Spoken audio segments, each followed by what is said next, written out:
D'abord sur les résultats, un commentaire global de voir qu'en fait on a un nivellement, on va dire, des forces avec la NVA et le PS qui ont des destins un peu parallèles, c'est-à-dire qu'ils perdent beaucoup de voix mais qui restent premiers.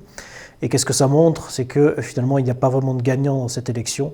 Il y a des partis qui progressent, mais le fait est que les partis qui progressent, c'est-à-dire le Vlaams Belang, le PTB et Écolo, pour les deux premiers ne sont pas des partis du gouvernement, et pour le troisième ne progresse pas suffisamment pour peser sur les choses.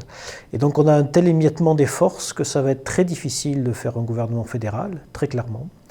Mais au lieu d'explorer ce genre de choses, il faudrait peut-être avoir une réflexion plus globale sur la démocratie en Belgique, sur la manière dont se passent les choses, dont fonctionne cette démocratie en Belgique, sur le niveau de satisfaction des citoyens par rapport à cette démocratie. Je pense que ce soir, on a un résultat qui montre qu'il y a beaucoup de choses à faire de ce point de vue-là.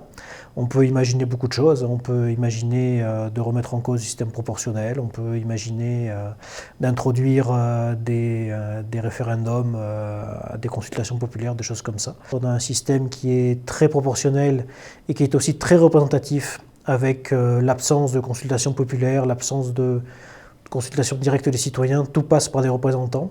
Et donc on peut s'interroger sur ces choses-là et s'interroger aussi sur la manière dont fonctionnent les partis politiques.